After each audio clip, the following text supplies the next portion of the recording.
It began like any other Sunday morning in the quiet town of Cedar Falls, Missouri. The air was still, the church bells were about to ring, and families were gathering for service at Grace Harvest Chapel, a small, tight-knit congregation led by a man everyone trusted. But before the morning prayers could begin, a single scream shattered the calm. In the parking lot, beside a white pickup truck, lay the body of Pastor Daniel Reed, 46 years old, husband, father of two, and spiritual leader to nearly 400 people. He'd been shot once in the chest. The man who'd spent his life preaching about forgiveness was gone in All right, an let's get this instant. area processed. Detectives rushed to the scene. There were no witnesses, Suspect no vehicle still signs of outstanding. robbery, BOLO issued. just a Bible on the passenger seat and a phone buzzing endlessly in his coat pocket. At first, it looked like a targeted attack, maybe a robbery gone wrong, or someone holding a grudge. But within days, investigators began uncovering details that made no sense. There were ransom payments, large ones, made to unknown accounts. There were text messages that didn't line up with his timeline, and there were two disturbing reports from the previous year when Pastor Reed had claimed to have been kidnapped twice. Both times, his congregation had raised thousands of dollars to save him. Both times, he returned home shaken, tearful, and full of testimony about God's mercy. But now, police were learning something no one in Cedar Falls wanted to believe, that both kidnappings had been staged by the pastor himself, and that his death may have been the final chapter of a lie he could no longer control. This is the story of the pastor who kidnapped himself twice, a story of greed, deception, and the unraveling of faith in a town that believed too much in one man.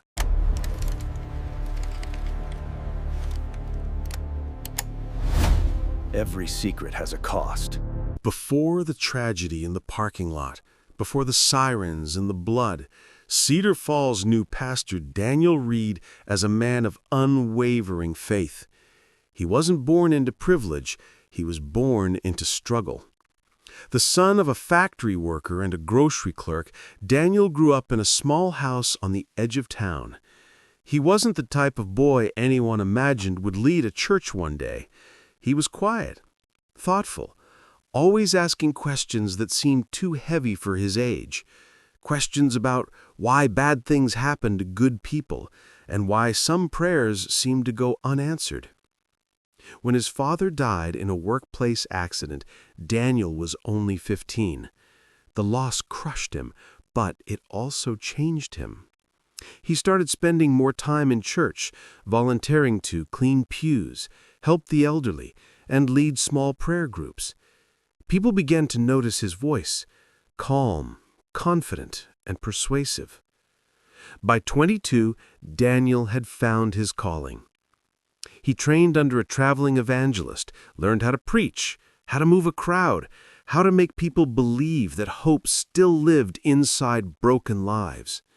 And when he returned to Cedar Falls years later, he wasn't just Daniel anymore. He was Pastor Reed. The church he founded, Grace Harvest Chapel, started with 25 people in a rented community center. Within a few years, it had grown to nearly 400 members. He had something most pastors didn't, charisma that felt genuine. He remembered names. He showed up at hospital bedsides. He bought groceries for single mothers and paid tuition for struggling kids. To the people of Cedar Falls, Daniel Reed was the man who made faith feel alive again. He was tall, clean-cut, always smiling, the kind of pastor who preached with conviction but never condemnation. Every Sunday, the parking lot overflowed. Families arrived early just to get front-row seats. When he spoke, people cried. When he prayed, they felt something real. They believed he was anointed. And maybe, for a while, he believed it too. But behind that perfect image was a man wrestling with more than faith. Running a church in America wasn't easy. The bills never stopped. The building loan, the community outreach programs, the streaming equipment he bought to broadcast his sermons online. He wanted to keep the lights on, but he also wanted to keep up the image. He'd tell his board, "We're doing God's work and God will provide." But privately, he was maxing out credit cards to fill the offering gaps and borrowing against the church's funds to stay afloat. The weight of expectation was crushing. The more people believed in him, the less room he had to fail. And soon, the man who once preached about honesty began learning how to lie. Softly, subtly, with just enough truth to keep the faith alive.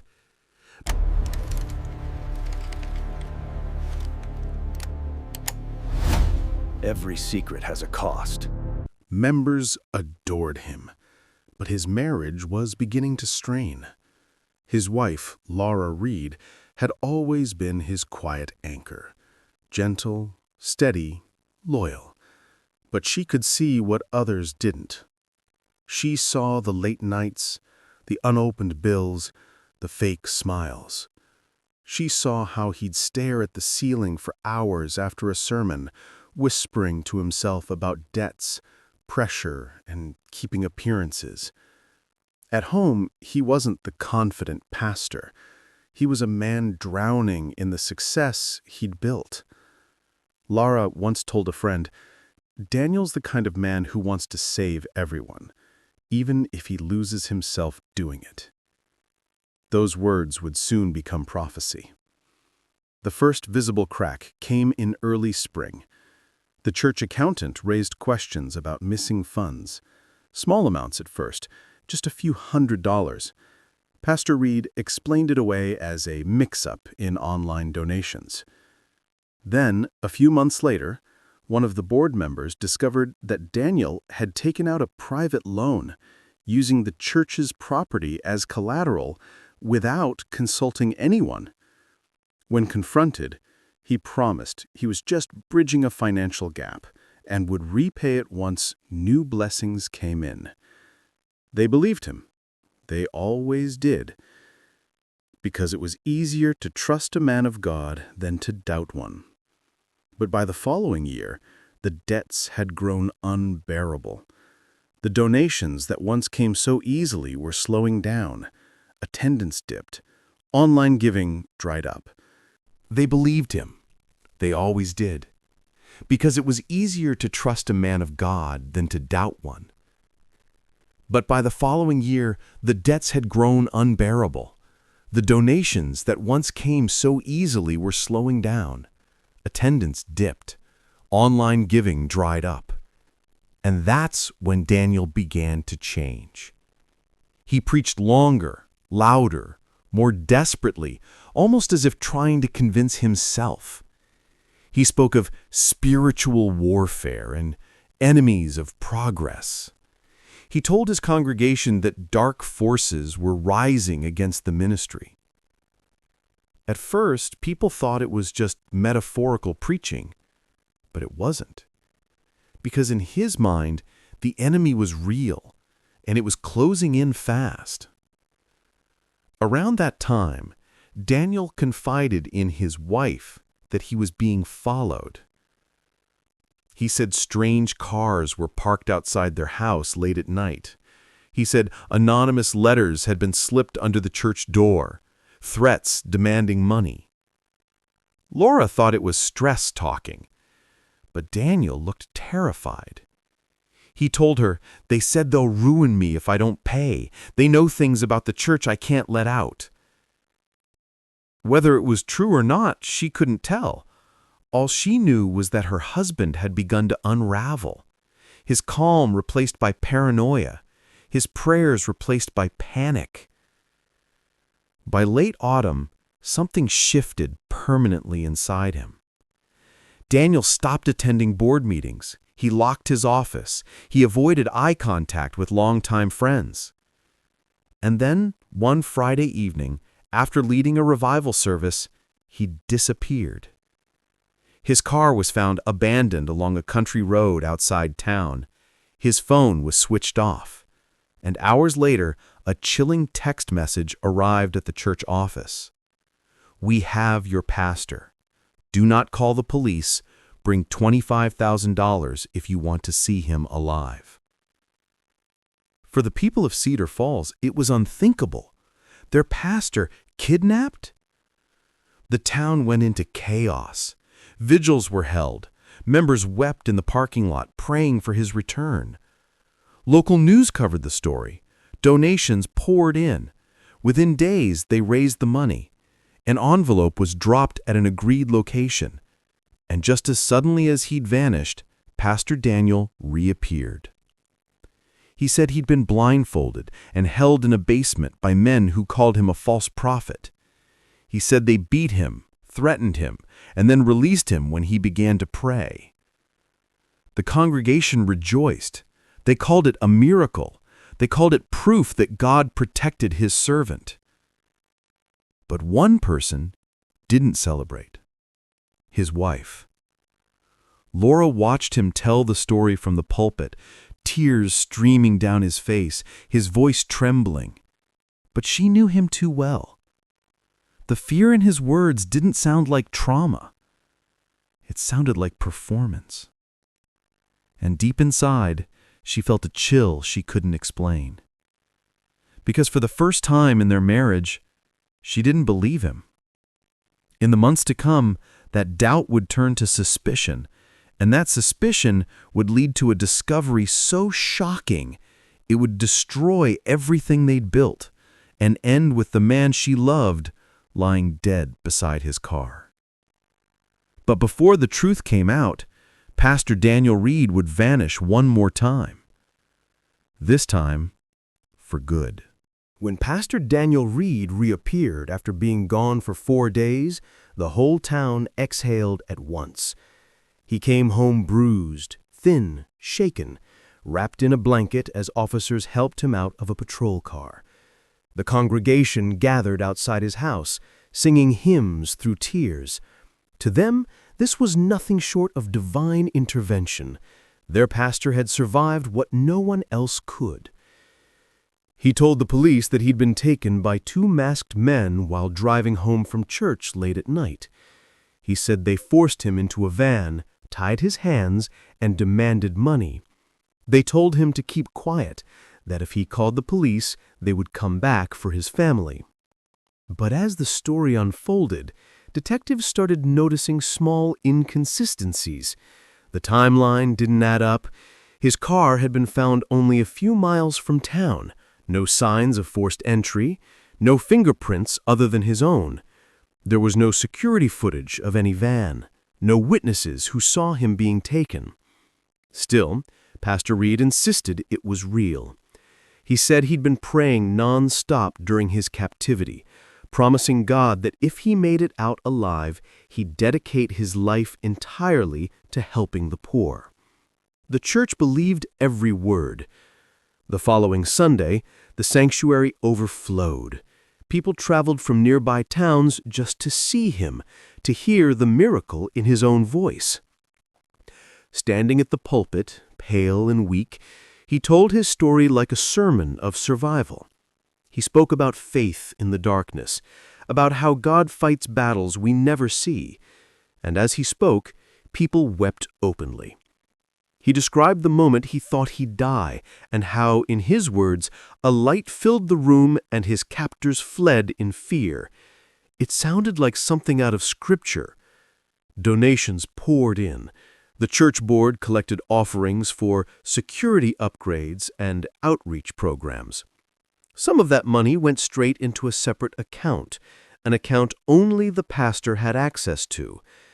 But no one questioned it, because when a man survives the impossible, you don't ask for receipts, you give thanks. Behind the smiles and celebrations, however, the police were less convinced. Detective Megan Carter, the lead investigator, reviewed the details again and again. No ransom negotiations had been documented. The kidnappers had requested the money, yes, but they never came to collect it in person. The payment had been dropped in a public park, and by the time police searched the area, there were no witnesses, no traces of movement, nothing but tire marks that went nowhere. It looked clean, too clean. Still, without evidence of fraud or self-involvement, there was nothing to pursue. The case was marked unresolved. Pastor Reed went back to preaching. The town went back to believing. At home, though, his wife Laura saw a man transformed, and not in the holy way he described to others. He jumped whenever a car slowed near the house. He checked the locks twice before bed. He claimed he saw one of his kidnappers at the grocery store and refused to shop there again. But what unsettled her most wasn't the fear, it was the spending. Within weeks, Daniel began buying things the church couldn't afford. New audio equipment, a second-hand SUV for ministry work, and renovations to the church office. When Laura asked how he could pay for them, he said donations were pouring in from believers around the country. But the accounts she managed for household expenses told a different story. Money was disappearing, and she didn't know where it was going. To the congregation, Pastor Reed had never looked more confident. He preached about deliverance, about overcoming evil, about victory through faith. People called him the man who couldn't be broken. But to Laura, he seemed trapped, not by kidnappers, but by his own performance. She caught him staring at the mirror one night, whispering the story of his abduction under his breath like he was rehearsing it. She asked him what he was doing. He smiled and said, "Sometimes I just need to remind myself of what God did." But she knew what she saw. He wasn't reminding himself. He was making sure he remembered every word. As months passed, the town began to heal. The police closed the file. And slowly, people stopped talking about the kidnapping. Until one afternoon, 6 months later, when an envelope arrived at the church office. Inside was a single page, no return address. Typed words read, "You got lucky last time. Next time, we won't just take the pastor." The letter was turned over to police, but there were no fingerprints, no leads. Pastor Reed looked terrified again. He told the congregation that evil men were still out there. He warned them that Satan was attacking the ministry, trying to silence the word. He asked them to pray harder, give more, and stay alert. Attendance spiked again. So did donations. What no one knew was that the letter had been printed on his own home printer. By late spring, the church's financial records showed unusual activity, withdrawals that didn't match receipts, donations redirected into personal accounts, and an anonymous security fund that no one could trace. The board began asking questions. Pastor Reed brushed them off, saying he was handling things privately with law enforcement. He insisted the church was in danger. He told them he'd received new threats. He said there might be another attempt on his life. And then, just weeks later, he vanished again. It happened the same way as before, late at night, after a sermon, on a lonely stretch of road outside Cedar Falls. His car was found abandoned. The same ransom pattern followed. Anonymous text, specific amount, same drop-off method. This time, the congregation didn't hesitate. They'd saved their pastor once. They'd do it again. $40,000 was gathered within 2 days. The ransom was dropped, and again, Daniel Reed returned, unharmed, emotional, and praising God for deliverance. The crowd met him with cheers and tears. They didn't notice how unscathed he looked. They didn't ask how his kidnappers always released him so quickly. To them, it was another miracle. To Laura, it was another lie. After his return, she noticed the pattern. The threat letters were always found when no one else was around. The abduction sites were always close to town. And every time, just before the supposed kidnappings, he'd been moving money, cash withdrawals, transfers, and purchases under church accounts.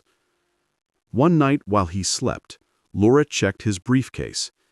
Inside, she found 2 envelopes, one filled with cash, the other with receipts from the church's donation fund. Her heart sank. The dates matched the ransom payments.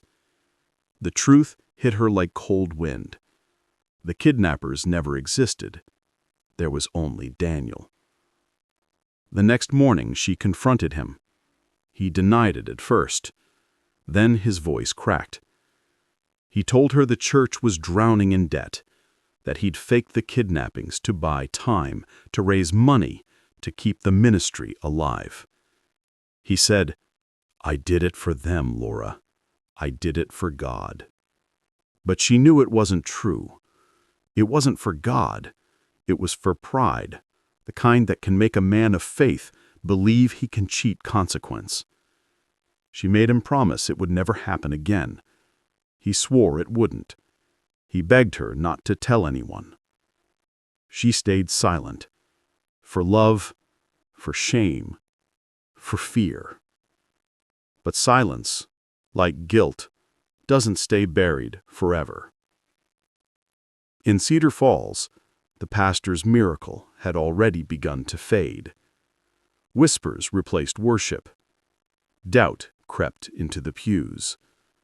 And as the truth closed in, Daniel Reed, the man who once faked his own suffering, would soon find himself trapped in a deception that no prayer could save him from. Because the next time he vanished, it wouldn't be a performance. It would be his end. For months, life inside the Reed household returned to what looked like normal. The congregation had moved on from the kidnapping ordeal. The Sunday services grew again. The pastor's social media filled with inspirational quotes, and the sanctuary echoed with laughter and hymns once more. But beneath that calm surface, something in Laura Reed had changed. She no longer believed every word that came from her husband's mouth. She couldn't, not after the nights she spent replaying the events of his supposed kidnapping, the inconsistent times, the faint smell of gasoline on his clothes, the missing credit card charges she found in the weeks after his rescue.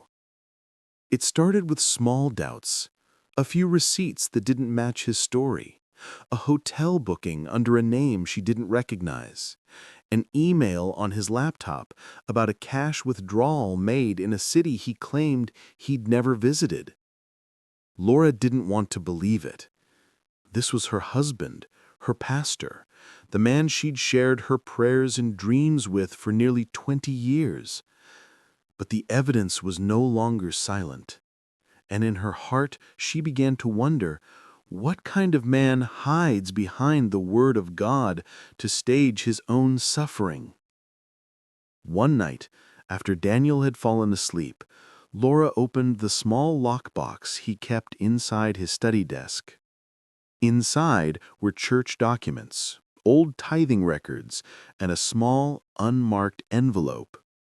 Inside that envelope was cash, nearly $15,000 in bundled bills, each stack labeled "Donations for Ransom Recovery."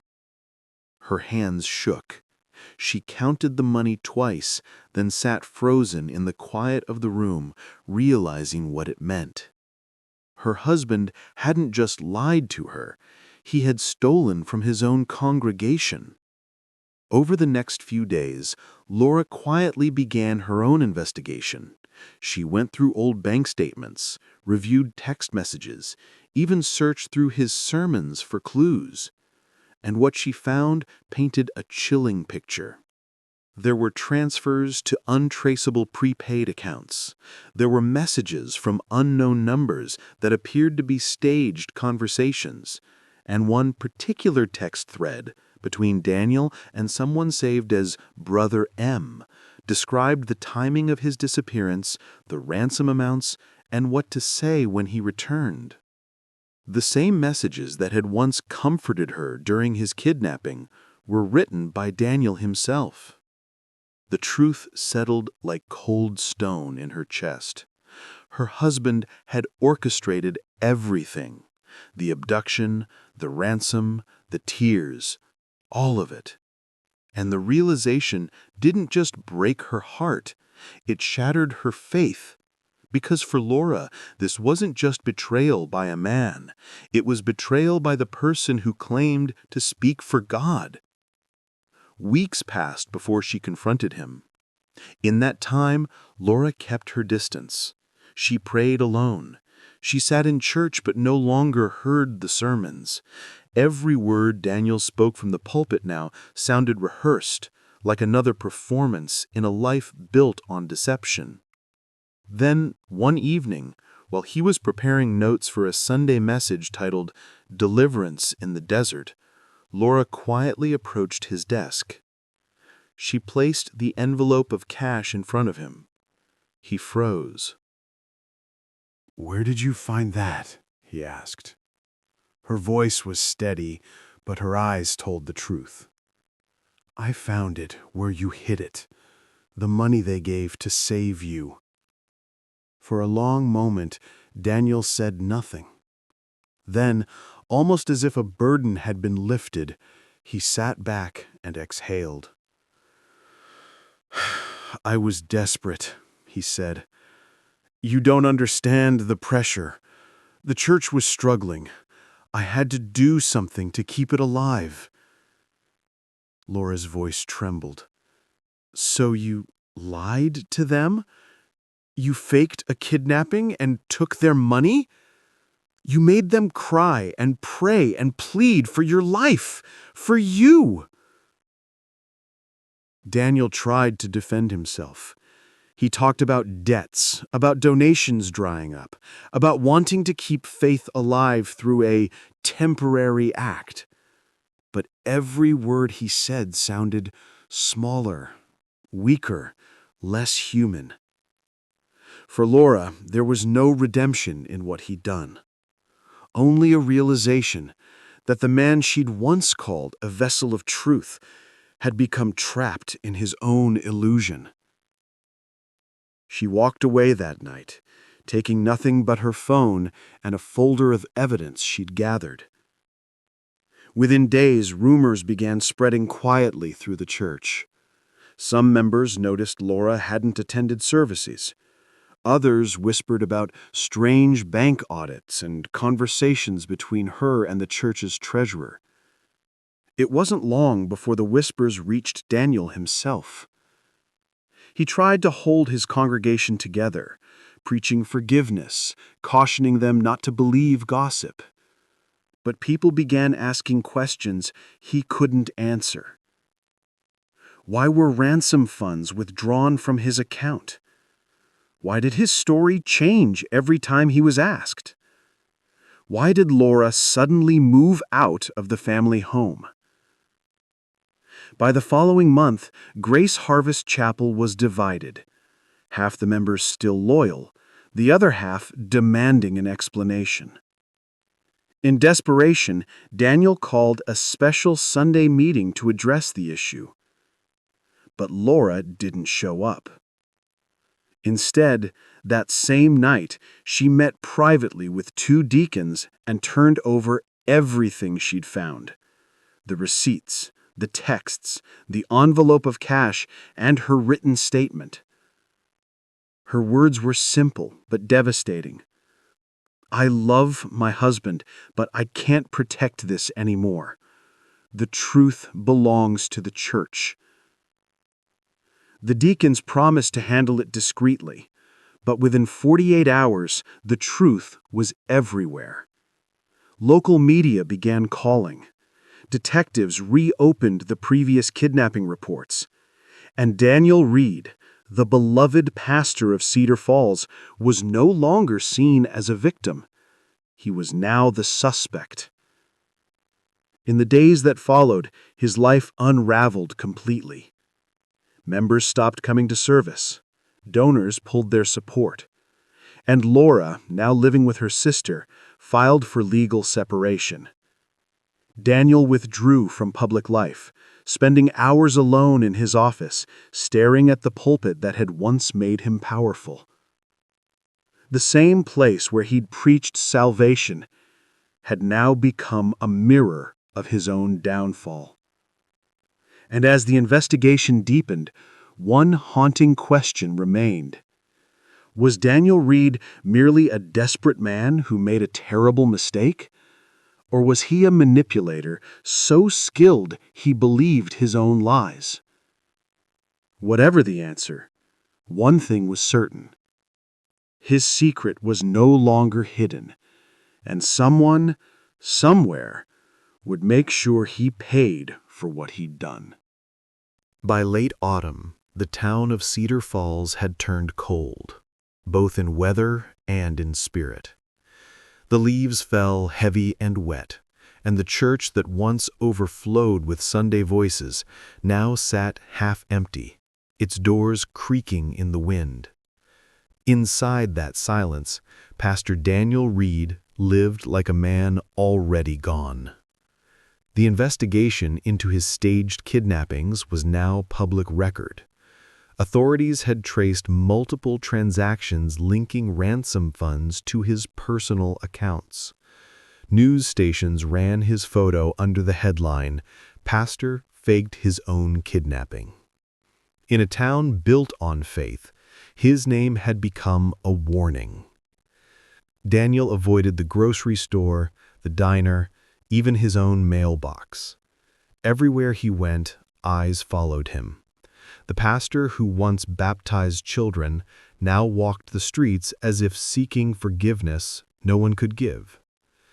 His phone buzzed constantly, reporters, angry church members, even anonymous callers. Some sent threats, others sent prayers. But the silence from his wife, Laura, was the one that cut deepest. She hadn't spoken to him since the night she turned in the evidence, and for Daniel, that silence was the loudest judgment of all. Days turned into weeks, and the man who once lived in constant motion, preaching, counseling, leading, now found himself staring at walls, trying to make sense of what he'd done. One evening, he picked up his camera, the same one he used to record his online sermons, and began to speak. It wasn't a sermon this time. It was a confession. Daniel's voice faint and trembling. To anyone who still listens, I didn't mean for it to go this far. I wanted to help the church, not destroy it. I thought if I could create a story, something dramatic, it would bring people together again. I thought it was temporary, but I was wrong. So wrong.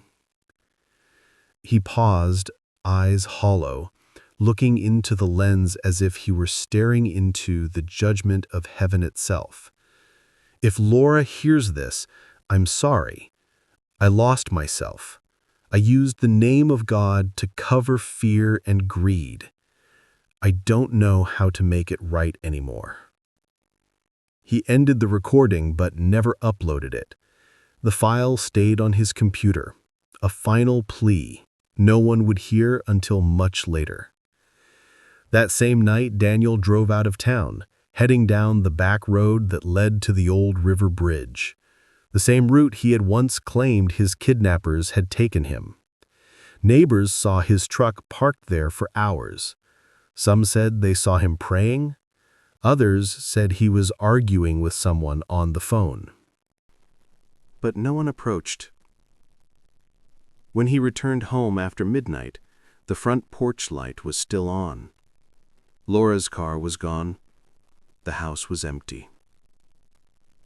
Inside his study, Daniel sat for hours with the envelope of cash and a single letter, the last piece of correspondence he'd received from his church's deacon board. It read, Effective immediately, you are relieved of your pastoral duties. We wish you repentance and peace, but your leadership here has ended." He folded the letters slowly, his hands trembling. Some say he made several phone calls that night, one to his former treasurer, one to a local journalist, and one to a man police never identified. But what was said in those calls has never been made public. At 5:42 a.m. the next morning, neighbors heard a gunshot. Police arrived minutes later to find Daniel Reed slumped over the steering wheel of his pickup, parked in the same church lot where he'd once been greeted by cheers and hugs every Sunday morning. He'd been shot once in the chest. No weapon was found. No suspect ever identified.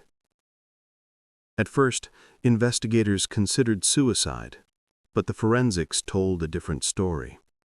The trajectory of the bullet, the absence of residue on his hands, the missing shell casing.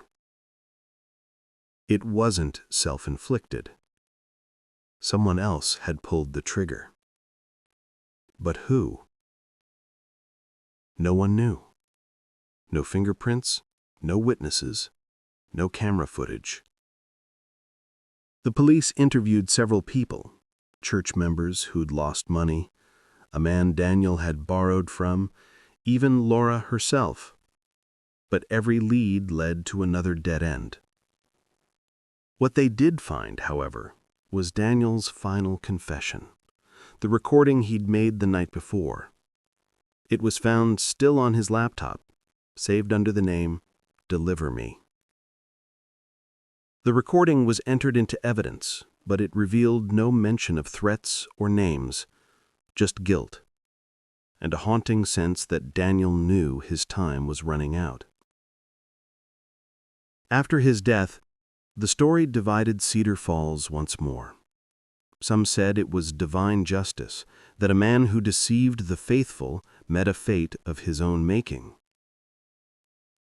Others believed he was murdered by someone who couldn't forgive him. The church shut down a month later. The building was sold to another ministry under a new name. The sign that once read Grace Harvest Chapel was taken down quietly one morning and never replaced. Laura Reed eventually moved out of state. She declined every interview, choosing silence over speculation. But 1 year later, she sent a short statement to a local paper. "I don't hate him. I pity what fear did to him. And I pray that no one ever loves the pulpit more than the truth." Today, the mystery of who killed Pastor Daniel Reed remains unsolved. Some investigators believe it was someone from within the congregation, a person who felt betrayed and took justice into their own hands. Others suggest Daniel himself may have planned his own death, one last act of control in a life built on illusion. But no matter the theory, one truth endures. Faith can build. Faith can heal. But when faith becomes performance, when the preacher begins to worship the image of himself instead of the God he serves, the fall is never gentle.